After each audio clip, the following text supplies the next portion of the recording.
Ethan Monkhouse is an award-winning expert in behavioral psychology who translates groundbreaking academic research into real-world results, architecting AI-powered systems that have generated over $10 million in revenue for global giants like UBS, luxury brands like Audi, and top-tier creators. Ethan, it's great to have you in the studio. How are you doing today?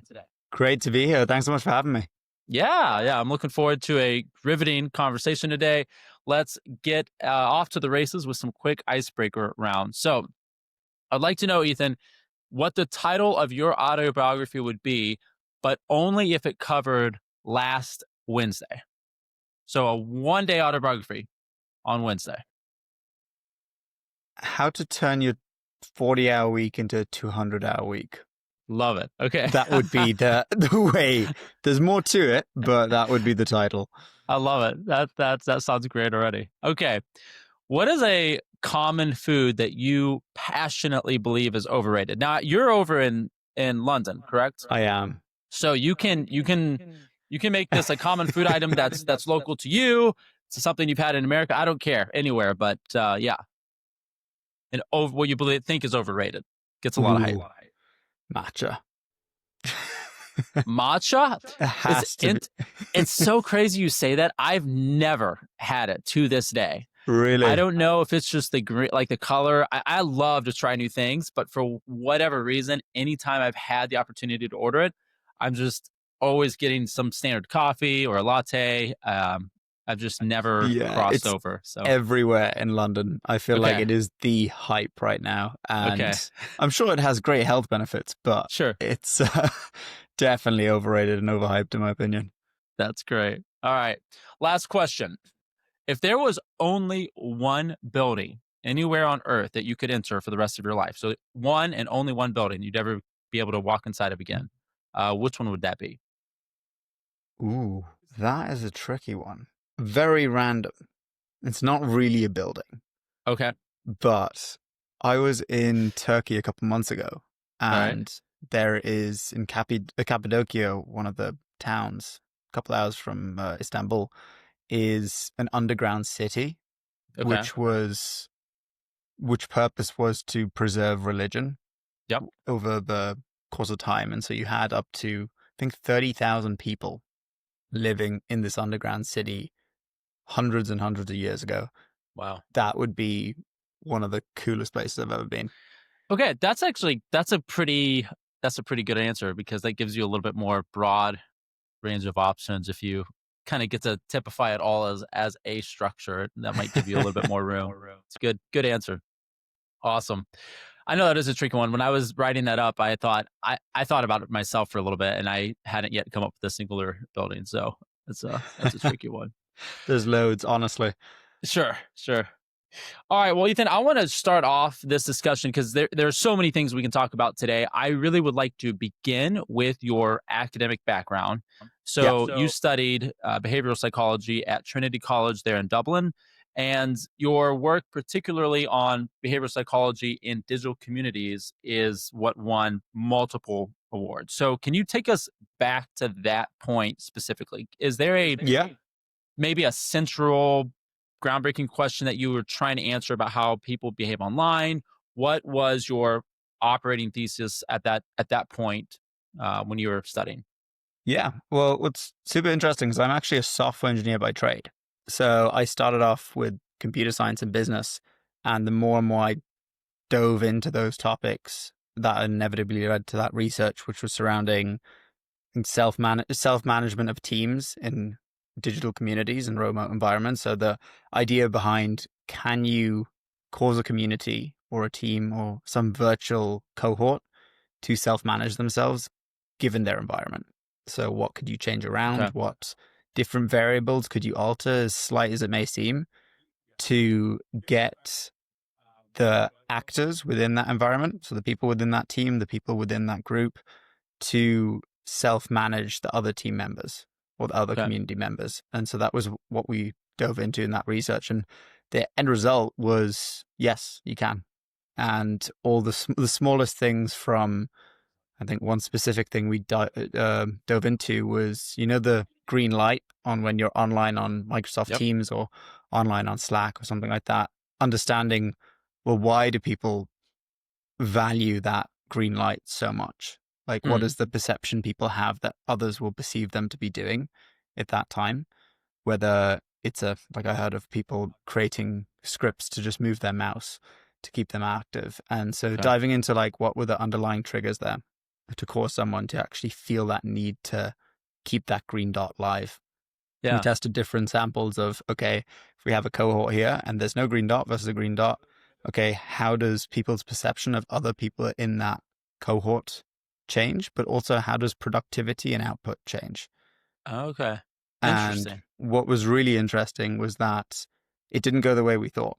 We thought, okay, if we remove it, people aren't going to feel that pressure to be Mm, online. And we're okay. thinking, okay, maybe productivity will go down. But what was really interesting is productivity went up for a bit and then declined. So people had this burst of like, oh, I don't have to prove that I'm online. And they were more Mm, productive. But then over time, that productivity dipped below the average of what we saw with the green light. And then the happy medium we came to with that was it was a green light, but all it said was active within the last 2 hours. It didn't say active now, active in the last 30 minutes. And that small, tiny change, that was the happy medium between huh. balancing output and then also this perception of how the others in the group perceive you. Interesting. It's funny. This was just 2 or 3 months ago. It was very recently, but it's not memorable enough that I can remember the name. Maybe I'll come up with it. There was some software that I stumbled across, and it was basically like a virtual office type thing where you could say that you were online. You could like visit people's desks basically on a online platform. So everybody's desk in your organization were just kind of mapped out, sort of like a game essentially, and you could go and I from the very, very limited interaction I had with it, you could kind of go and, toggle on to call people or to see them at their desk if they were at their desk, assuming they were aligned. So basically, sort of gamifying, sort of bringing more of a virtual reality to like a Slack type of environment, I guess. It was really interesting. So I was just Yeah. curious. I don't know if you've seen anything like that or you I did any. have. I have come across them, and I think it's super interesting to see all this tech come up and the Yeah. gamification of like the workplace. The one thing I've seen every single one of them fall down on is they don't align incentives with the physical, like virtual incentives with physical incentives, in the Okay. sense where there's a reason those platforms aren't household names in major companies. And it's because, well, in my opinion, that the user isn't incentivized to actively use that platform or to Okay. actively gamify or virtualize their workplace. Sure. And that was Yeah. another thing we tested in that research was, Yeah. okay, well, what if we added in a physical incentive for, let's say, peer reviews? So there's a bit of work being done, completely anonymized, but to review another coworker's work or output. Okay. You, you would have a reward associated with that, whether that be in the form of a $5 Starbucks gift card or a performance bonus or something that can Interesting. attribute that virtual activity to your physical workplace or your physical job. So that was another interesting one. I Hmm. haven't yet seen a gamified environment that actually translates into the real world. That's interesting. It does seem like there is an awful lot of discussion around gamification almost as a value in and of itself, right? Where it's like, if we can gamify this, it'll be inherently value.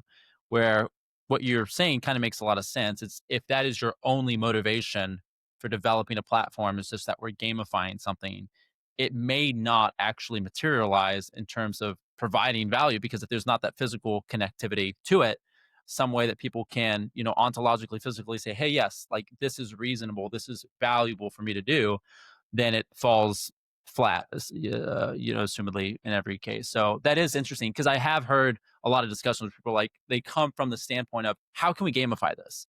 And that seems to be like its own, like that's its own world in itself. And I think it's interesting. You start to wonder.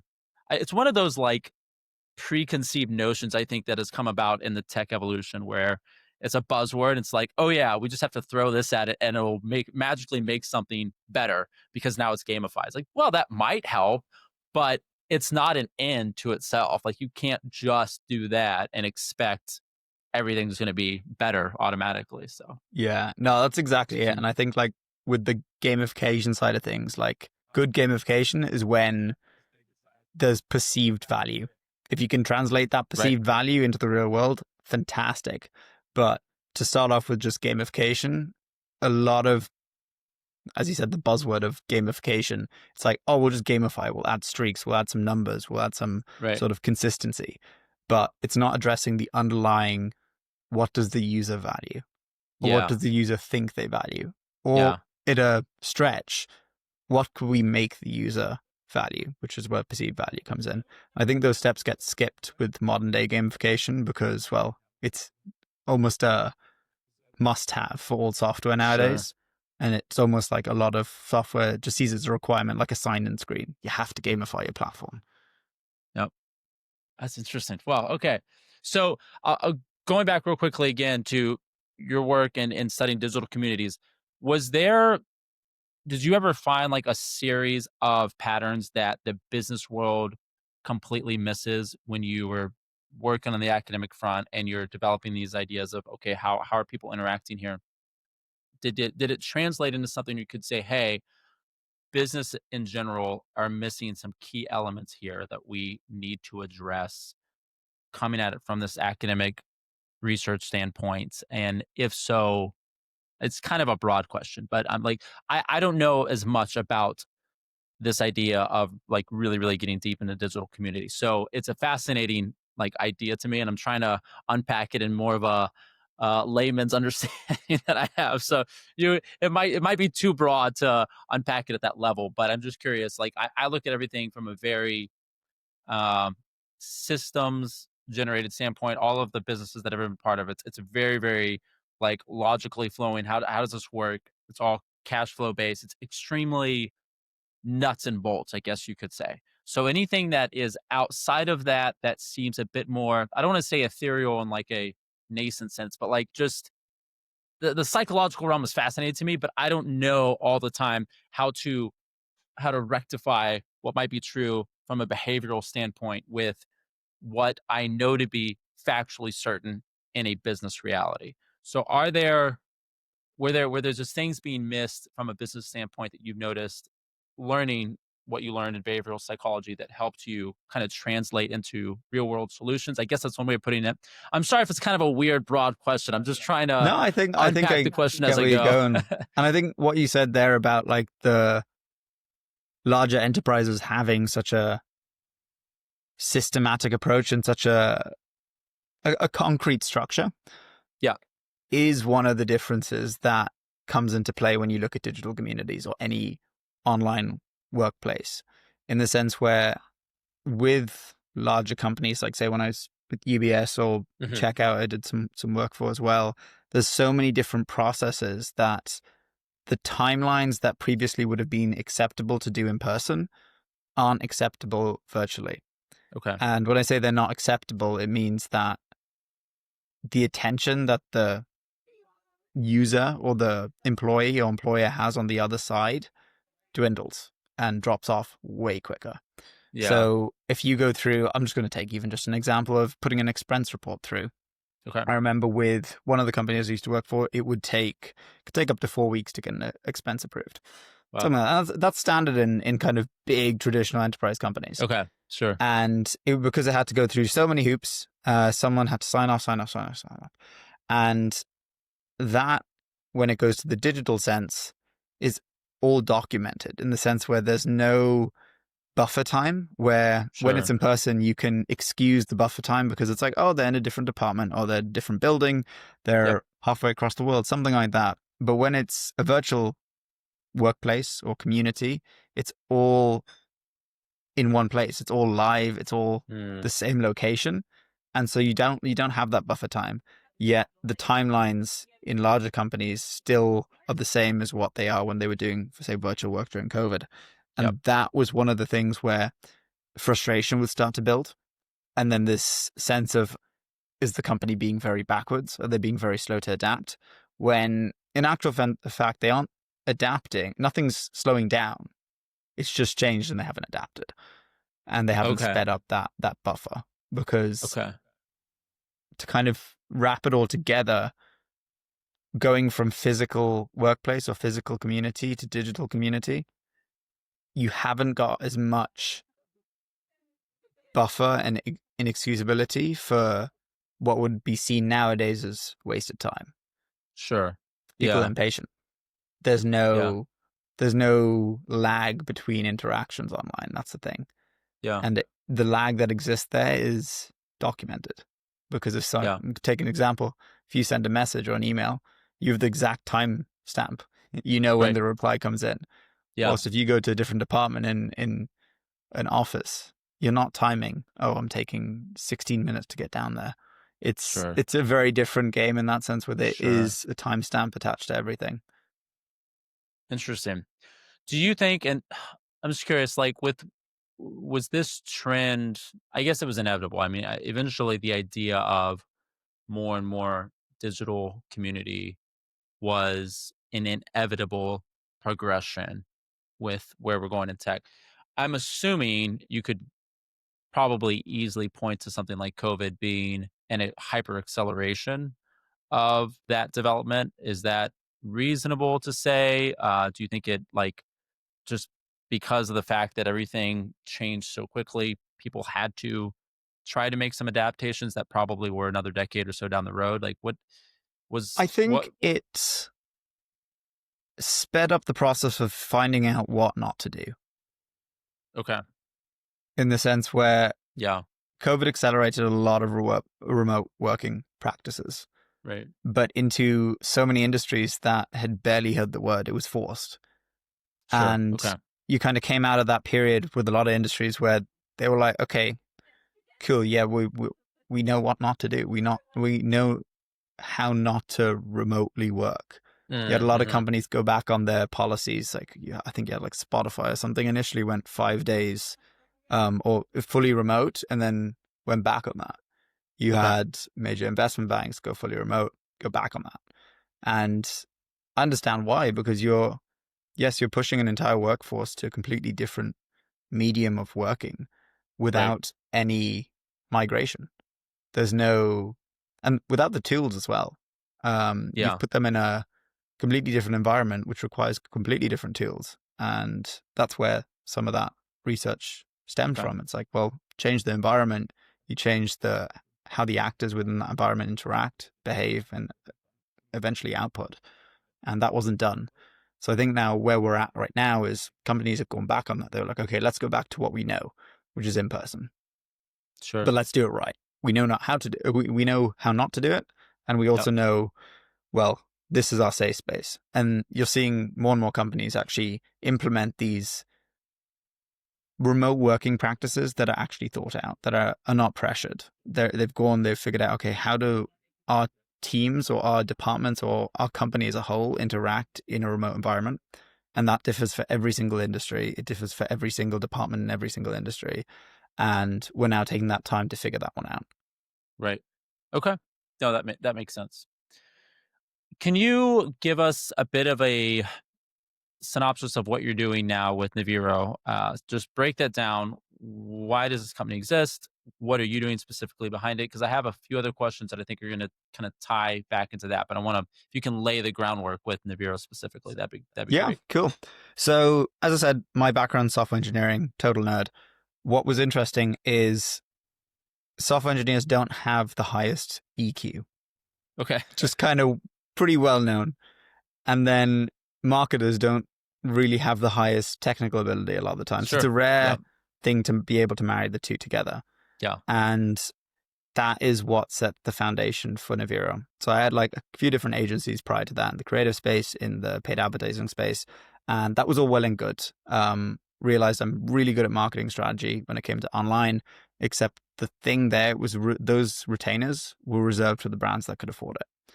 And they were Okay. high compared Right. to someone setting up a side hustle or a new business they want to do on the side. They Mm-hmm. couldn't afford those. That just was completely out of the question. And so with Naviro, the idea was to take those strategies and that knowledge, package it into a platform that could be affordable. Like anyone could actually sign up to this and get Mhm. these expert level marketing strategies, completely leveling the playing field, but competing with the big dogs.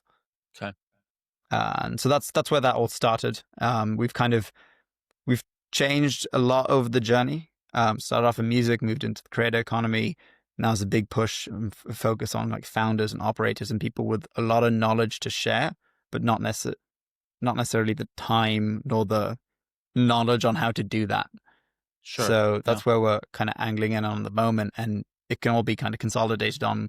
We're trying to build the Bloomberg terminal of Okay. content creation / digital marketing. So would you typify part of that as like building a bridge between hard data, soft psychology, something in that realm? Is that kind of what you're playing with a bit Yeah, there? I mean that's exactly what clients of mine used to tell me. It's like, Ethan, we don't pay you to show us loads of analytical reports. We pay you to show us the why Okay. and tell us the why. Sure. And that's what Naviro can do, in the sense where that wasn't possible 3-4 years ago, because Okay. qualitative data was almost impossible to convert to quantitative data. Sure. Marketing was Okay. this big black box of you had to put money in, but you didn't necessarily know how much you got out. Right. And that's where Right. we came in. That Okay. ability, developing tech to infer, okay, well, we know what things were moving on the chessboard, but also able to monitor the impact it's having. Okay. So just help me break this down a little bit further. If you're looking at, all these different data points, are you looking for a couple of fundamental human behaviors to know like signals of intent? How are you leveraging that? Is it still like tying in from your psychological background as you're building this? How does that play in, if at all here? Yeah, so that's a big part of it. And one of the biggest and most difficult parts of what we were trying to do, and when this was solved, everything kind of fell into place, was personality type identification, but the correct personality type. Okay. Because everyone acts different online, which gives rise to this layered this layer of personality types for one individual, because you're going to have a personality type that fits how a person acts online. Yeah. Then you're going to have indications from that top personality type, which is going to allow us to infer what their actual personality type is. So the tricky bit for us was looking at someone's, say, online presence, saying, okay, they have this personality, but we know that's not right because people act different online. So what does that actually mean? And Okay. what allowed us to do that was, one, the sheer volume of data points we had on like Okay. profiles, but then two, the introduction and kind of rise of machine learning, LLMs, and the ability to infer from seemingly qualitative and wishy-washy metrics, Hmm. but take note of it. And that's when we eventually could like say, so I don't know if you're familiar with Myers-Briggs personality Hmm. type. Yeah. Yep. So it's quite interesting because that's not a scientific model. Right. Yeah, it's a very accurate one. Yeah. Yeah. And it's always interesting to see, because that's what a lot of the social channels use as their discovery engine, Okay. segmentation, Yeah. which was kind of weird because we lent towards the more scientifically backed personality type models, but then ended up finding that Myers-Briggs performed better. Interesting. Huh. So Okay. yeah, you'd never expect it, but because of that, we lent into it. We're like, okay, let's make sure we get 90. Actually, at this stage, it just isn't ever wrong on the hit on the Myers-Briggs personality type for each profile, and Yeah. then that will allow us to decipher the core underlying personality type, which will then allow us to know what content's going to resonate. Right. Okay. Okay. So I'm thinking then, if we take this a step further to things like conversion, for instance, which is ultimately kind of again more buzzword type thing, but conversion is ultimately what all of your marketing efforts are trying to culminate towards, right? We're trying to get the call to action to take place, right? So I guess largely speaking, you're generally looking at conversion as being some sort of like click through, hey, this has happened. Is there is there a different definition for you from a behavioral psychology lens of what a true conversion or that sort of valuable action, what that would look like? Um, Again, from like this broader scope of where you're coming. Is it strictly just, hey, we got somebody to do something, or are you trying to look at, hey, how much more, how much is beyond that, and what are we predicting in terms of like future actions or maybe broader implications between a community of people? Like, I'm assuming you're trying to look a little bit more broadly than just a singular point of action from one person at one given time and just moving that needle. Would Mm, that be true? yeah. Like, how does that play out? Yeah, like a conversion can be boiled down to it's an investment. Okay. And the difference in how we kind of think of that conversion and a lot of other marketers and platforms is that that investment is not just financial, it's financial and emotional, or it could Okay. be one or the other. So you could have a user, an audience member, someone who's investing in you. That is a conversion. It might be financial in the form of they bought a product, but the emotional side is when they become advocates for you. They become your marketing. Right. When they're Okay. advocating for you, your business, what you're doing, your product, that's when your distribution becomes almost recursive and from your, like, emitting from your audience, which is arguably the best channel of marketing in my opinion because it's referral, Mm-hmm. Yep. and it's personable referral. So Yep. for us, those are the two things we measure. Yes, you can measure conversions, you can measure your ticket sales, you can measure product sales, all that sort of stuff. But you want to measure, okay, where's the advocacy coming in? And Right. that's where profile tracking and stuff comes in because you're able to pick up on the, say, the visual side of things. Yep. Are people posting your content? Are they reposting? Have they got, let's say, say it's an artist or brand, have they got that brand in the background of a photo? Have they got a Mm-hmm. water bottle from them? Picking up on all these signals that were previously impossible to pick up on Yeah. is such a valuable metric to know because then you can segment those fans, those users, Yeah. those audience members into, okay, where do they sit on the advocacy as well as the financial investment? So are they active? Are they an engager or are they a super fan? So Hmm. figuring that all out is the most important part of like assessing the value of your audience. Yeah. That's awesome. Yeah. That's really cool. It does seem like there's a lot more depth to what you are learning about an audience there than strictly, like you said, a financial metric of yes, this person bought or no, they didn't. There's a lot more happening on the back end of that information if you can get layers to what's going on there. What do you think, as we wrap up here, what do you think is the most counterintuitive thing that you have learned in the course of your career and the various roles you've had in your academics up until now with Naviro that you are trying to apply daily now as you build what you're building now? Was something that maybe you thought differently about in the past that has changed, or something you've found to be true that you think that the world largely would probably go the other direction on? I think I've always had this kind of viewpoint that we've been worse at critically thinking as time goes on.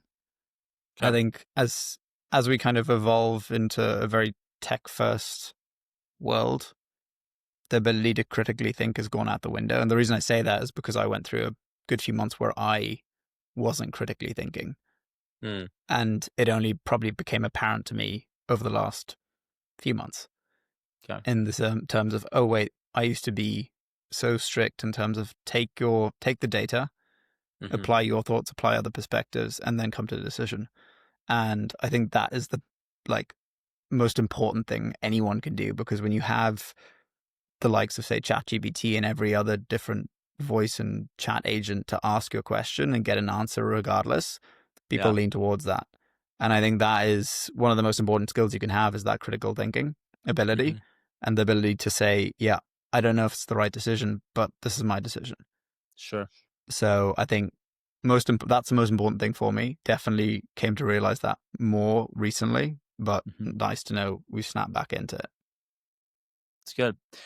Yes, critical thinking, I believe it is essentially one of the great indicators of maturity because we're generally less critically evaluating, especially our own decisions, the younger that we are, because we have a higher view of our autonomy and our intellectual capabilities. And the older that you get and the broader your experiences become, you start to question a lot of your previously hard, fast opinions on things. And I think if we're maturing in the right direction, I think critically evaluating ourselves and some of our positions comes into play there, where it says, "Hey, do I espouse this because I really have dealt with it at a deep level, or am I just saying this because I've always, leaned this direction, and this is just what's easy for me to spout off right away?" Yeah, Um, exactly. yeah, so I can certainly resonate with that. Well, Ethan, this has been a lot of fun. I have really enjoyed what's I think is actually kind of a short dive into a lot of stuff we could go pretty deep into, and I think maybe down the road it'd be cool if we bring my co-host back on. We could do a follow up interview with you maybe in a year or so and do a little bit deeper research into kind of what you're doing with Naviro at that point. I think it would be a lot of fun because I think you're going to have some really, really, really cool momentum down the road. And I just love to stay in tune with your journey and see what happens from here. But tell our audience the best way to stay connected with you and with what you're doing and yeah, how we can follow along there. Yeah. I mean, LinkedIn is probably the easiest way. It's Yep. probably the go-to. And then if anyone wants to check out the platform, I'll send you over a link there as well. Great. Just have access, play around with it. Let us know what you think. Sweet. Okay. Well, I will put your LinkedIn profile here in the show notes and people can get in touch with you there. Yeah. Thanks again for hopping on with me today and look forward to catching you down the road. Fantastic. Thanks so much for having me. All right. Thanks, Ethan. Cheers.